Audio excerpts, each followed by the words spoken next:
Heart beat scan ఒక్క second లోనే world class 640 slide CT scan ఇప్పుడు మీ విస్టా ఇమేజింగ్ బంజారా హిల్స్ లో.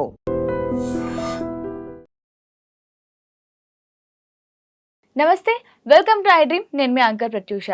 రీసెంట్ టైమ్స్లో యంగర్ జనరేషన్స్లో ఈజీగా చాలా ఎక్కువగా విటమిన్ డి లోపం వల్లనో లేదంటే B12 లోపం వల్లనో నర్వస్ వీక్నెస్ ఎక్కువగా చూస్తున్నాం.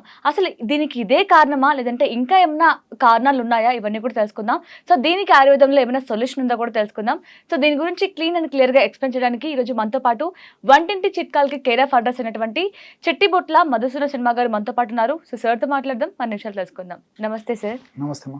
సో మనం స్టార్టింగ్లో మాట్లాడుకున్నట్లు రీసెంట్ టైమ్స్లో ఎక్కువగా యంగర్ జనరేషన్స్లో అంటే ఈజీగా 18కి బిలో ఉన్న వాళ్ళలో కూడా వస్తున్నాయి. అంటే ఈ ఊరికే కలదిరిగి పడిపోవడం కానీ, నరాలు బలహీనత కానీ, చేతులు కాళ్ళు ఇట్లా ఫిట్స్ వచ్చినట్టు కానీ, ఇవన్నీ కూడా ఎక్కువగా కనిపిస్తున్నాయి సార్. అంటే దీనికి విటమిన్ డి లోపం వలన లేదంటే B12 లోపం వల్లనా, ఇవే కారణమా లేదంటే ఇంకా ఏమైనా కారణాలు ఉన్నాయా దీనికి? సర్వసాధారణంగా పోషకాహార లోపము నర్వస్ వీక్నెస్ జనరల్ కారణం. ఓకే. అందులో కూడా మీరు ఇంతకుముందే ప్రస్తావించినట్టు విటమిన్ డి, B12 మరి ముఖ్యంగా కారణాలు ఉంటాయి. వీటితో పాటు ఇతర అనేక రకాలైన విటమిన్స్, బి కాంప్లెక్స్ విటమిన్స్ లోపం ఉన్నప్పటికీ అదర్ బి కాంప్లెక్స్ విటమిన్స్ ఈ సమస్య వస్తుంది. అదేవిధంగా కాల్షియము ఇలాంటి మినరల్స్ లోపం ఉన్నప్పుడు ఈ సమస్య వస్తుంది. మెగ్నీషియం లోపం ఉన్నప్పుడు ఇలాంటి సమస్య వస్తుంది. తర్వాత ఇట్లా కొన్ని ట్రేస్ ఎలిమెంట్స్ అని చెప్పేసి ఉంటాయి, వాటి లోపం వల్ల ఈ యొక్క సమస్య వస్తుంది. ఈ విధంగా వివిధ రకాల కారణాల రీత్యా పోషకాహార లోపం చేత ఇది వస్తుంటుంది. ముఖ్యంగా సూక్ష్మ పోషకాల లోపం చేత ఎక్కువ శాతం మందిలో వస్తుంది. కొంతమందిలో స్థూల పోషక లోపం ఉన్నప్పటికీ కూడా ఇది వచ్చేటువంటి అవకాశం ఉంటుంటుంది. దీంతో పాటు కొన్ని రకాలైన వ్యాధులు, ఉదాహరణకి షుగర్ వ్యాధి. షుగర్ వ్యాధి దీర్ఘకాలం పాటు నియంత్రణలో లేకపోవడం చేత కూడా ఈ నర్వస్ అంటే నరాల చుట్టూ ఉన్నటువంటి మైలిన్ షీత్ దెబ్బతినేసేసి దాని యొక్క ప్రభావం చేత కూడా ఈ యొక్క నరాల బలహీనత అనే సమస్య కలుగుతుంటుంది. అదేవిధంగా షుగర్కు వాడేటువంటి మందులు, ముఖ్యంగా మెట్ఫార్మిన్ అనేటువంటి ఔషధాన్ని దీర్ఘకాలం పాటు ఎక్కువ డోసులో వాడుకోవడం వల్ల మరి తప్పని పరిస్థితుల్లో వైద్యులు మంచి మందు అంటే షుగర్ను బాగా నియంత్రిస్తుంది, దానికి బెనిఫిట్స్ కూడా బాగున్నాయి కాబట్టి మరి తప్పనిసరి పరిస్థితుల్లో వైద్యులు ఆ ఔషధాలు వాడమని సలహా ఇచ్చినప్పుడు అవి వాడితే కొంతమందిలో మరి యొక్క సైడ్ ఎఫెక్ట్గా ఈ యొక్క సమస్య రావచ్చు, నరాల బలహీనత. సో కాళ్ళు చేతులు మంటలు, తిమ్మిర్లు ఇలాంటివి కలుగుతుంటాయి అనమాట. అదేవిధంగా మానసిక జబ్బులకు వాడేటువంటి కొన్ని మందుల వల్ల కూడా నరాల బలహీనత వస్తుంటుంది. అదేవిధంగా ఆల్కహాల్ ఎక్కువ తీసుకునేటువంటి వాళ్ళలో నరాల బలహీనత సమస్య వస్తుంటుంది. అంతేకాకుండా హార్మోనల్ ఇంబ్యాలెన్సెస్, ముఖ్యంగా థైరాయిడ్ సమస్య, హైపర్ థైరాయిడ్ ఉన్నప్పుడు ట్రిమర్స్ వణుకుడు వస్తుంటుంది అనమాట, హైపర్ థైరాయిడ్ అనేటువంటి సమస్య ఉన్నప్పుడు. దీంతో పాటు హైపర్ థైరాయిడ్ ఉన్నప్పుడు కూడా స్తబ్దుగా, మజ్జుగా, డల్గా ఉండేటువంటి పరిస్థితి ఏర్పడుతుంది. ఇది కూడా ఓ రకంగా ఈ నరాల బలహీనత అనే చెప్పుకోవచ్చు అనమాట. ఇట్లా వివిధ రకాల కారణాల చేత నరాల బలహీనత వస్తూ ఉంటుంది. కొంతమందిలో ఎలాంటి స్పష్టమైన కారణం కూడా ఉండదు. మంచి ఆహారం తీసుకుంటుంటారు, అంటే వాళ్ళు మంచి ఆహారం అని భావిస్తుంటారు. Fast foods, junk foods, bakery foods. So 24 గంటల్లో దాదాపు ఓ 14 గంటలు 15 గంటలు నోరు ఆడిస్తూనే ఉంటారు అనమాట. ఆ కేటగిరీ కొంతమంది ఉంటారు, వాళ్ళు ఫీల్ అవుతుంటారు. కానీ అదంతా నరాల వీక్నెస్ కలిగించేటువంటి ఆహార పదార్థాలే. కాబట్టి వాళ్ళు అనుకోవడం పోషకాహారమే, పోషకాలు కడుపు నిండే ఆహారం, కానీ ఆరోగ్యవంతమైన ఆహారం అయితే కాదండి. దీంతో పాటు మరి కొంతమందికి మలబద్ధక సమస్య ఉన్నప్పుడు కూడా ఇలాంటి సమస్య వస్తుంది. మానసిక ఒత్తిడి ఉన్నప్పుడు కూడా నీరసం, నిస్సరణ వస్తుంటుంది. ఈ కొంతమందిలో ఏ కారణం ఉండదు, ఆహారం బాగా తీసుకుంటుంటారు, అంటే ఇలాంటి ఆహారం తీసుకుంటుంటారు. అదేవిధంగా కొంతమంది మంచిగా నిద్రపోతుంటారు. సో ఉదయం నిద్రపోతారు, మధ్యాహ్నం నిద్రపోతారు, రాత్రి నిద్రపోతారు, లేదా ఉదయం బాగా నిద్రపోతుంటారు, మళ్ళీ రాత్రి పూట కూడా అదే పొద్దునప్పుడు కొంతమంది నిద్రపోతారు, లేకపోతే రాత్రి ఒక్కసారి నిద్రపోయినా ప్రశాంతంగా బాగా నిద్రపోతుంటారు.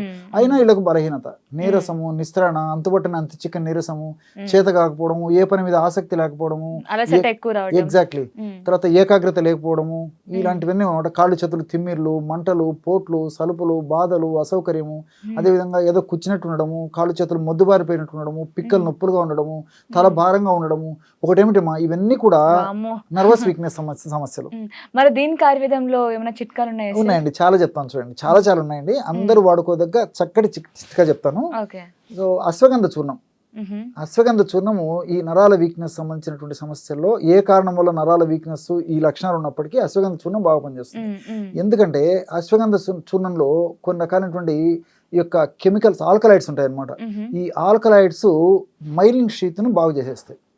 సో మైలిన్ షీత్ నరాల చుట్టూ ఉన్నట్టు మైలిన్ షీత్ డ్యామేజ్ కావడం వల్ల నీరసం వస్తూ ఉంటుంది. సో అశ్వగంధ చూర్ణం వాడుకోవడం వల్ల కొన్ని రకాలైనటువంటి ఈ యొక్క కెమికల్స్ విథనాలాయిడ్స్ ఇలాంటివన్నీ కూడా మైలిన్ షీత్ను మళ్ళీ ఏర్పాటు చేస్తాయి అన్నమాట. ఉన్నటువంటి మైలిన్ షీత్ ఆ యొక్క పొరను డ్యామేజ్ కాకుండా చేసేస్తాయి. అదేవిధంగా కొద్ది గొప్ప డ్యామేజ్ అయినప్పటికీ మళ్ళీ నూతన కొత్త సెల్ను తయారు చేసినప్పుడు మంచి మైలిన్ షీత్ తయారయ్యేట్టు చేస్తాయి. సో దానివల్ల ఈ సమస్యలు తగ్గిపోతాయి. రెండోది ఏంటంటే ఈ అశ్వగంధ యొక్క మరొక ప్రత్యేకత, ఈ అశ్వగంధలో ఉన్నటువంటి గ్లైకో అమైనో గ్లైకాన్స్ అనేటువంటి రసాయన పదార్థాలు మన దేహంలో కణాల్లో శక్తినిచ్చేటువంటి మైటోకాండ్రియా అనేటువంటి పదార్థం శక్తినిచ్చేటివి ఏవైతే ఉన్నాయో మైటోకాండ్రియా, ఆ మైటోకాండ్రియాను ఉత్పత్తిని ఎక్కువ చేస్తాయి. మైటోకాండ్రియా యొక్క సమర్థతను కూడా బాగా చేసేట్లు చేస్తాయి. మైటోకాండ్రియా సరిగా పనిచేయకపోవడం చేత కానీ, మైటోకాండ్రియా ఉత్పత్తి మన దేహంలో కణాలు లేనప్పుడు కానీ నీరసం నిస్సరణ వస్తుంటాయి. ఈ అశ్వగంధలో ఉన్నటువంటి ఈ గ్లైకో అమైనో గ్లైకాన్స్ అనేటువంటి రసాయన పదార్థాలు ఉన్నటువంటి అశ్వగంధను వాడుకున్నప్పుడు మైటోకాండ్రియా ఉత్పత్తి బాగా జరుగుతుంది, మైటోకాండ్రియా సమర్థత బాగా జరుగుతుంది. కాబట్టి ఆ మైటోకాండ్రియా మనకు శక్తినిచ్చేది. శక్తినిచ్చేటువంటి మైటోకాండ్రియా బాగా డెవలప్ అవుతుంది. కాబట్టి అశ్వగంధ చూర్ణాన్ని ఒక 50 గ్రాములు తీసుకుంటే ఆ అశ్వగంధ చూర్ణం 50 గ్రాముల్లో 20 గ్రాములు వాము చూర్ణము, 10 గ్రాములు జాజికాయల చూర్ణం, 10 గ్రాములు లవంగాల చూర్ణం ఈ పద్ధతిలో కలిపేసేసి ఈ విధంగా కలుపుకున్నటువంటి పదార్థం గాజు సీసాలో నిల్వ ఉంచుకొని రోజు రాత్రి పూట ఒక పావు టీ స్పూన్, ఒక కప్పు లేదా ఒక 50 to 100 ml అయినా సరిపోతుంది పాలల్లో పావు టీ స్పూన్ మాత్రమే ఆ పౌడర్ని కలిపేసి తీసుకోవాలన్నమాట. ఈ విధంగా రోజు రాత్రిపూట ఒక్కసారి ఒక డోస్గా ఈ యొక్క ఔషధాన్ని వాడుకోవడం వల్ల మరి ఏ రకమైన కారణం వల్ల వచ్చినటువంటి ఈ నరాల వీక్నెస్ కూడా తగ్గిపోతుంది. ఈ నరాల వీక్నెస్ సమస్యని క్రానిక్ ఫ్యాటిక్ సిండ్రోమ్ అనేటువంటి పేరుతో కూడా చెప్తుంటారు అనమాట. కాబట్టి వైద్యులు కూడా వైద్య ప్రపంచం కూడా ఈ విధంగా మరి రోజుల తరబడి చాలా రోజుల నుంచి ఉన్నటువంటి ఈ యొక్క సమస్యని క్రానిక్ ఫ్యాటిక్ సిండ్రోమ్ అని చెప్పి చెప్తుంటారు అనమాట.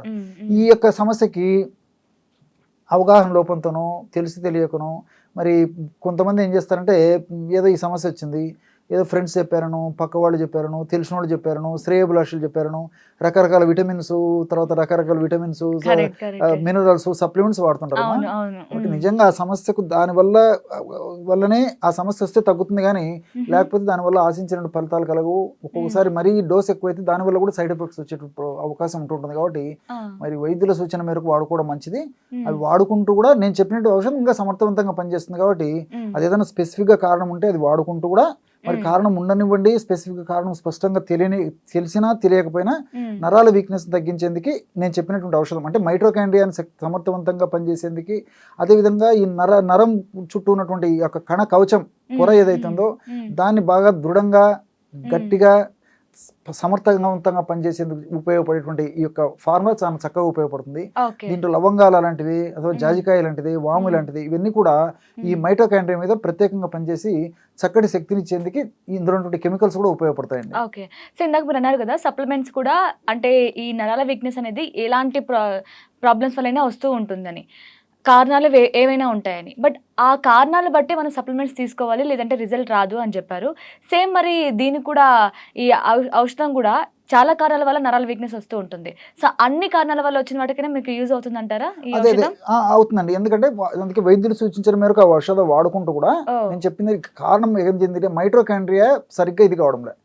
సో మైటోకాండ్రియా ఉత్పత్తిని పెంచుతుంది. కాబట్టి శక్తిజనక కేంద్రాలను ఎప్పుడైతే స్టిమ్యులేట్ చేస్తామో నేచురల్ గా ఏ కారణం వల్ల వచ్చినప్పటికీ ఆ కారణాలకు సంబంధించి చికిత్స తీసుకోవడం మరింత సమర్థవంతంగా త్వరగా పనిచేస్తుంది. కాబట్టి ఇది వాడుకోవడం వల్ల అడిషనల్ బెనిఫిట్స్ ఉంటాయి. Okay, nice sir. Thank you so much. నమస్తే. And for more videos, please subscribe to iDream channel. Subscribe to iDream Media. Please subscribe to iDream. Please subscribe to iDream. Please subscribe iDream. And please subscribe to iDream. For more videos, subscribe to iDream. please like, share and subscribe to the channel. Congratulations, iDream. Subscribe to iDream. Subscribe to iDream. So subscribe to iDream Media. iDream ki iDream team andarki huge congratulations. Please subscribe iDream Media. Please subscribe to iDream. Subscribe iDream. Please subscribe to iDream. iDream అంటే నా కళల channel subscribe చేసుకున్న నోరు తిరుగుతలేదు, మీరైతే గంట గుర్తు కొట్టండి. For more such videos, please subscribe to iDream.